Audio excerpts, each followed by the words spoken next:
ضرورت ہے پوری توجہ سے اطمینان سے تشریف رکھیں۔ جزاکم اللہ۔ نیکیوں کی بہار میں ہر نیکی کو غنیمت سمجھیں۔ ان الحمد للہ نحمدہ ونصلی علی رسولہ الکریم، اما بعد فاعوذ باللہ السمیع العلیم من الشیطان الرجیم، من حمزہ ونفخہ ونفثہ۔ بسم اللہ الرحمن الرحیم۔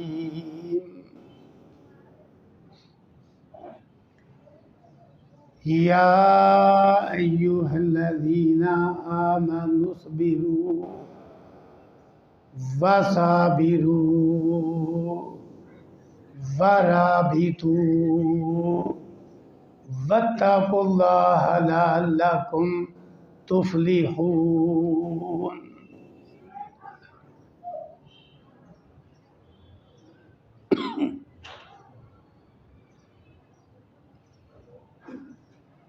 کسی بھی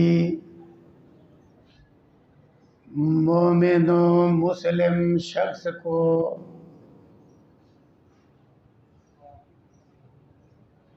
نیکی کی طرف آنے کے لیے اور نیکی پر ہمیشگی استقامت اور مواظبت اختیار کرنے کے لیے 4 قسم کا مقابلہ کرنا پڑتا ہے۔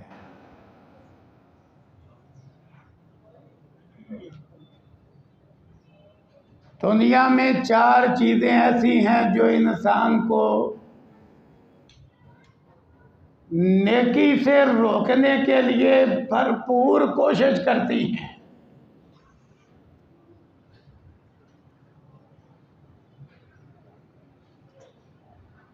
وہ چیزیں ابتداً نیکی کی طرف آنے ہی نہیں دیتی، اور اگر انسان کچھ مقابلہ کر کے نیکی کی طرف آ جائے تو وہ نیکی پر استقامت اختیار نہیں کرنے دیتی۔ یوں سمجھیے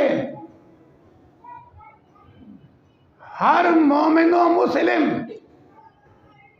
دین پہ نیکی پہ قائم رہنے کے لیے چومکھی لڑائی لڑتا ہے۔ 4 چیزوں سے بھرپور مقابلہ کرتا ہے تو پھر نیکی کی طرف آتا ہے یا نیکی پہ استقامت اختیار کرتا ہے۔ اور یہ مقابلہ انسان پر فرض ہے کہ ان 4 چیزوں کا بھرپور مقابلہ کرے اور نیکی کی طرف آئے اور نیکی پر استقامت اختیار کرے۔ اللہ رب العزت نے سورہ آل عمران کی آخری آیت کریمہ میں اس مقابلے کا حکم دیا ہے، یا ایھا الذین آمنوا اصبروا وصابروا ورابطوا واتقوا اللہ لعلکم تفلحون۔ یہ رابطو کا معنی یہی ہے، مورچہ بند ہو جاؤ۔ یہ 4 قسم کے دشمنوں کے خلاف مورچہ بندی کا حکم ہے۔ وہ 4 قسم کے دشمن کون سے ہیں؟ جو انسان کو ہر نیکی سے محروم کرنے کی بھرپور کوشش کرتے ہیں۔ سب سے پہلا دشمن شیطان، قرآن کریم میں جگہ جگہ موجود ہے، ان الشیطان لکم عدو، شیطان تمہارا دشمن ہے، وہ تمہیں نیکی سے روکنے کے لیے ہر وقت مستعد رہتا ہے۔ اسے دشمن سمجھو اور اس کا مقابلہ کرو، یہ حکم ہے اللہ کی طرف سے۔ خطرناک دشمن ہے شیطان، اس کا انسان پہ بڑا حملہ یہ ہے کہ اس کو نیکی سے محروم کر دیا جائے اور نیکی سے محروم کر کے جنت سے محروم کر دیا جائے، کیونکہ بہت ساری نیکیاں وہ ہیں جن پر استقامت کے بغیر جنت مل ہی نہیں سکتی۔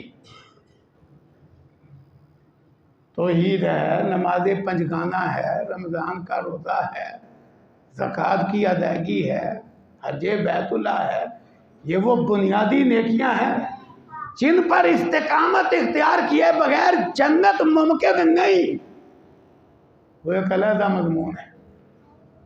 تو اس لیے ہمارا دشمن شیطان ہمیں ان نیکیوں سے روکنے کی بھرپور کوشش کرتا ہے۔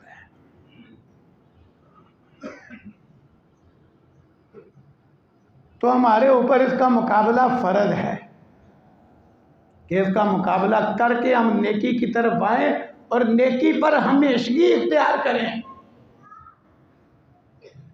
کہ وہ کبھی بھی ہمیں بڑی بڑی نیکیوں سے محروم نہ کر سکے۔ اور یہ وہ خطرناک دشمن ہے جو انسان کو نظر بھی نہیں آتا، اس لیے اس کی خطرناکی زیادہ ہے۔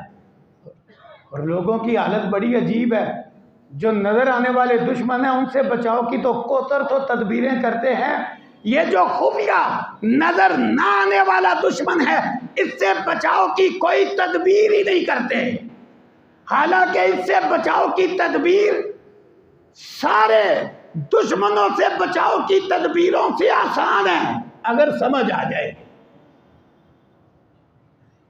دیکھیں جو نظر آنے والے دشمن ہیں نا، ان سے بچاؤ کے لیے تو پہرے دار کھڑا کرنا پڑتا ہے، چوکیدار رکھنا پڑتا ہے، اس کی تنخواہ کا بوجھ اٹھانا پڑتا ہے،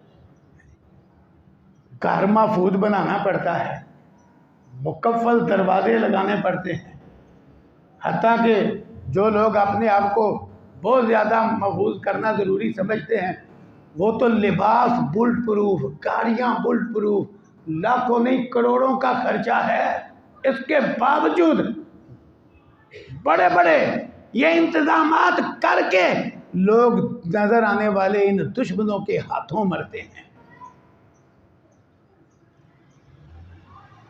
کتنا بھاری خرچہ آتا ہے، اس کے مقابلے میں یہ جو نظر نہ آنے والا دشمن ہے جو سب سے خطرناک ہے، اگر انسان کو سمجھ آ جائے تو اس سے بچاؤ کی تدبیر سب سے آسان ہے، ایک پیسہ خرچ کیے بغیر ممکن ہے۔ وہ کیا؟ اِمَّا يَنزَغَنَّكَ مِنَ الشَّيْطَانِ نَزْغٌ، او انسان جب تجھے شیطان کی طرف سے چوکا لگے، وسوسہ آئے، اس کا حملہ تجھ پہ ہو، کیا کر؟ فَاسْتَعِذْ بِاللَّهِ، فوراً اللہ کی پناہ طلب کر۔ اللہ کی پناہ طلب کرنے کے لیے ایک پیسہ بھی نہیں لگتا۔ اور پھر یہ دشمن ایسا ہے، اور جتنی مرضی تدبیریں کر لو اللہ کی پناہ پکڑے بغیر آپ اس دشمن سے بچ سکتے بھی نہیں۔ فَاسْتَعِذْ بِاللَّهِ۔ تو بہرحال یہ پہلا مقابلہ ہے اور بھرپور مقابلے کی ضرورت ہے، اور جن لوگوں نے مقابلہ کر لیا وہ اتنے محفوظ ہو گئے، اتنے محفوظ، ایک جھلک دکھلاتا ہوں، صحیح البخاری میں ہے، امام الانبیاء سید ولد آدم جناب محمد الرسول اللہ صلی اللہ علیہ وسلم نے حضرت عمر بن خطاب رضی اللہ عنہ کو مخاطب کر کے کہا، اے عمر، میں دیکھتا ہوں جس راستے پہ تو چل رہا ہوتا ہے نا، شیطان سامنے سے آ کے تجھے دیکھ لے راستہ ہی بدل جاتا ہے۔ مزہ آ گیا نا مقابلے کا، کیسا مقابلہ کیا۔ دوسرا دشمن جس کا مقابلہ کر کے انسان نیکی کی طرف آ سکتا ہے، جس طرح شیطان خفیہ دشمن ہے نا، نظر نہیں آتا، یہ دوسرا دشمن بھی خفیہ اور انسان کے اندر موجود ہے، اندر، باہر نہیں کہ باہر ہے تو اس کا گلا دبا دے، اس کا کام ہی ختم کر دے، نہیں، وہ اس کے اندر موجود ہے، اس کا نفس امارہ، اس کے اپنے نفس امارہ کا کام ہی یہ ہے اس کو نیکی سے روکنا، آسان سے آسان نیکی بھی بھاری کر کے پیش کرنا. جس طرح شیطان کا کام ہے نا، آپ دیکھتے نہیں آسان آسان نیکیاں لوگ نہیں کرتے، وہ آسان سے آسان نیکی کو مشکل اور بھاری کر کے پیش کرتے. اسی طرح یہ دوسرا دشمن انسان کا نفس امارہ، یہ بھی چھوٹی سے چھوٹی اور آسان سے آسان نیکی بھاری کر کے پیش کرے گا، جس کا نتیجہ کیا نکلتا ہے؟ یا اول انسان نیکی کی طرف آتا نہیں، یا آ جائے تو کچھ دیر کے بعد بھاگ جاتا ہے، کچھ دیر کے بعد بھاگ جاتا ہے. یہ کتنے لوگ ہیں مقابلہ کر کے آج کل آئے ہوئے ہیں مسجد کیسے باہر ہونا کیا ہے، لیکن عید الفطر کا چاند نظر آتے ہی بہت سارے غائب ہو جائیں گے، وہ رہ جائیں گے مقابلے سے. دوسرا دشمن کون ہے؟ نفس امارہ. اس کا بھی مقابلہ کرنا پڑتا ہے. یہ انسان کا نفس اس کو نیکی سے روکتا ہے. یہ قرآن کریم میں یہ بھی وضاحت موجود ہے، ان النفس لامارۃ بالسوء. سورہ یوسف میں 13ویں پارے کی پہلی آیت ہے. برائی پہ لگائے گا، اچھائی سے روکے گا، اس کو نہیں آنے دے گا نیکی کی طرف. رسول اللہ صلی اللہ علیہ وسلم نے باقاعدہ مثال دے کے یہ بات سمجھائی. فرمایا وہ شخص ہے نا سخی، جس نے نفس کا مقابلہ کر لیا ہوا ہے، اس کی مثال اور بخیل کی مثال جس نے نفس کا مقابلہ نہیں کیا ہوا. فرمایا ایسے ہے جیسے دو آدمی ہوں، ان دونوں کی چھاتیوں پہ دو لوہے کی زریں ہوں، کڑیوں والی زریں. فرمایا جب سخی شخص سخاوت کی کوشش کرتا ہے اور ایسے ہاتھ ڈالتا ہے نا تو زرہ کھلتی جاتی ہے. مقابلہ کر لیا ہوا ہے نا، وہ نفس آگے سے ہمت ہار دیتا ہے اور اس کا دل کھل جاتا ہے اور یہ سخاوت کرتا ہے، مال خرچ کرتا ہے. لیکن فرمایا جو بخیل ہے، جو نفس کے آگے ہارا ہوا ہے، آپ نے فرمایا وہ ہاتھ اندر داخل کرنے کی کوشش کرتا ہے مال نکالنے کے لیے، جو داخل کرتا ہے وہ کڑی سے کڑی اور سکڑتی جاتی ہے. آپ نے کر کے دکھایا، وہ اور سکڑتی جاتی ہے. یہ زور لگاتا ہے لیکن ہاتھ کی انگلی بھی نہیں داخل ہوتی. مثال دے کے بات سمجھائی نفس کی. اللہ اکبر. تو دوسرا دشمن نفس، اور اس سے مقابلے کی بھی بڑی آسان شکل موجود ہے. اللہ اکبر، بڑی آسان. وہ کیا؟ اس کے شر سے بھی اللہ کی پناہ پکڑو. بہت ساری دعاؤں میں یہ پناہ موجود ہے اور رسول اللہ صلی اللہ علیہ وسلم کے ہر خطبے میں بھی موجود ہے. وَنَعُوذُ بِاللَّهِ مِن شُرُورِ أَنفُسِنَا.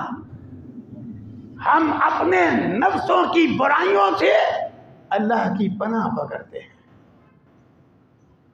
تو اللہ کی پناہ پکڑو، انسان نفس کے شر سے محفوظ ہو جائے گا.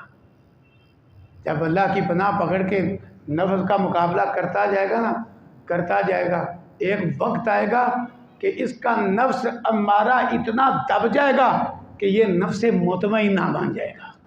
پھر اس کے لیے نیکی لذیذ ہو جائے گی، مشکل نہیں رہے گی، لذیذ ہو جائے گی. تیسرا دشمن کہ نیکی کی طرف آنے کے لیے اور نیکی پر استقامت کرنے کے لیے جس کا مقابلہ ضروری ہے، تیسرا دشمن وہ دنیا جہان کے سارے کافر اور مشرک ہیں. یہ یاد رکھنا، کسی کافر اور مشرک کو یہ برداشت ہی نہیں اہل ایمان نیکی کریں. اور اس سلسلے میں ان کی سازشیں بڑی بڑی خطرناک ہیں. انہوں نے بڑی چیزوں کا جال بچھا دیا ہے، ایسا جال کہ ان چیزوں میں خرمست ہو کے لوگوں کی راتیں برباد ہو گئیں، خلوتیں برباد ہو گئیں اور تہجد کیا فجر بھی رہ گئی. کیوں؟ انہیں برداشت ہی نہیں کہ مومن نیکی کرے. روکتے ہیں تو ساری چالیں ایسی چلتے ہیں. میں تو اس لیے لوگ کہتے ہیں کرونا وائرس، کوئی وائرس نہیں، سازش ہے. یہ اہل ایمان کو نیکی سے محروم کرنے کی سازش ہے، خطرناک سازش. اللہ ان کے خلاف ہماری مدد فرمائے اور جلدی یہ فتنہ ختم ہو. اللہ کی قسم ہمارا تو دل حلق کو آ رہا ہے حرمین کی ویرانی دیکھ دیکھ کے. یا اللہ ہم کمزور ہیں، تو طاقتور ہے، حرمین کی رونقیں بحال فرما۔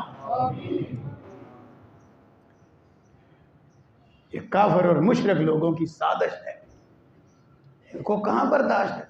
دنیا میں ایک ہی تو دین ہے، یوں اللہ کو ماننے والے تو بڑے ہیں، دعویٰ کرنے والے، لیکن ایک دین ہے جس کے ماننے والے رات اور دن میں 5 وقت اللہ کی عبادت کرتے ہیں۔ ورنہ یہودیوں عیسائیوں کو دیکھو، عبادت گاہیں ہیں، لیکن ان کی عبادت کوئی ہفتے میں ایک دن، کوئی مہینے میں ایک دن، کوئی سال میں ایک دن، اور عبادت بھی کیسی، کوئی بھنگڑا ڈال رہا ہے، کوئی ناچ رہا ہے، اور کبھی ان کا سپیکر کھل جائے اور آواز آ جائے تو گھنٹیاں بجنے کی عبادت بھی ہے۔ اور یہ واحد امت مسلمہ ہے، عرب کیا، عجم کیا، شرق کیا، غرب کیا، شمال کیا، جنوب کیا، جن کی مساجد میں رات اور دن 5 وقت اللہ کے ذکر کی آوازیں گونجتی ہیں، اللہ اکبر اللہ اکبر۔ کہاں برداشت ہے کافر کو؟ اور یہ رات اور دن میں 5 وقت پاؤں سے پاؤں ملا کے کھڑے ہوتے ہیں اللہ کی بارگاہ میں، کبھی ہاتھ باندھ کے، کبھی رکوع کر کے، کبھی سجدہ کر کے۔ کہاں برداشت ہے کافر اور مشرک کو؟ یہ سازشیں ہیں ان کی، اس لیے سب سے بڑا حملہ ان چیزوں پہ ہوا ہے، یہ سازشیں ہیں۔ تو بہرحال تیسرا مقابلہ کس سے کرنا پڑتا ہے؟ کافر اور مشرک سے۔ اور کافر اور مشرک سے مقابلہ 2 طرح کا ہے، 2 طرح کا۔ ایک جسے اللہ نے جہاد و قتال فی سبیل اللہ کہا ہے، اور دوسرا مقابلہ کافر کے مقابلے میں بھی اللہ کی مدد طلب کرنا، وہ بھی ساتھ کرنا ہے، لیکن ساتھ اس کا مقابلہ ہاتھ سے بھی کرنا ہے، وہ اللہ کا حکم ہے۔ ساتھ دعائیں بھی کرو، اس کے شر سے بھی اللہ کی پناہ پکڑو۔ دعا نہیں معروف و مشہور، اللہم انا نجعلک فی نورہم، یا اللہ ان کے سینوں کے مقابلے میں ہم تجھے کرتے ہیں، ونعوذ بک من شرورہم، اور ان کی سازشوں اور شرارتوں سے یا اللہ ہم تیری پناہ پکڑتے ہیں۔ ساتھ قنوت کرو، وہ اللہ کی بارگاہ میں التجا ہے کافروں کے شر سے بچنے کے لیے۔ تیسرا دشمن ہو گیا، کیونکہ یہ بھی بڑا خطرناک ہے، ان کی پوری کوشش ہے، اور پہلے دن سے کوشش ہے کہ اہل ایمان کو، اہل اسلام کو نیکی سے محروم کر دیں۔ آج کئی لوگ تو کہتے ہیں نہیں ہے، مسلمانوں نے جہاد کیا تو تب کافروں کو تکلیف ہوئی، بالکل غلط بات ہے۔ پورے 13 سالہ مکی دور میں کس مسلمان نے جہاد کیا تھا؟ اور اس دور کے مسلمان کسی کافر کو کیا کہتے تھے؟ کچھ بھی نہیں کہتے تھے۔ اس کے باوجود جو اسلام قبول کرتا تھا صرف کلمہ ہی پڑھ لیتا تھا، یہ اس کے پیچھے نہیں پڑ جاتے تھے۔ جس شخصیت گرامی کو 40 سال تک انہوں نے الصادق اور الامین کہا، جب اس شخصیت نے نیکی کی دعوت شروع کی، قولوا لا الہ الا اللہ، یہ اس کے بھی گلے میں کپڑا ڈال کے بل دینے لگ گئے۔ کیا کہا 13 سال محمد عربی صلی اللہ علیہ وسلم نے کفار و مشرکین کو؟ کیا کہا؟ پورے 13 سال مارے کھائیے، ان کو برداشت ہی نہیں کہ کوئی ایمان کی طرف آئے، تو ان کی طرف آئے، نماز روزے کی طرف آئے، قرآن کہتا ہے، انہیں برداشت ہی نہیں۔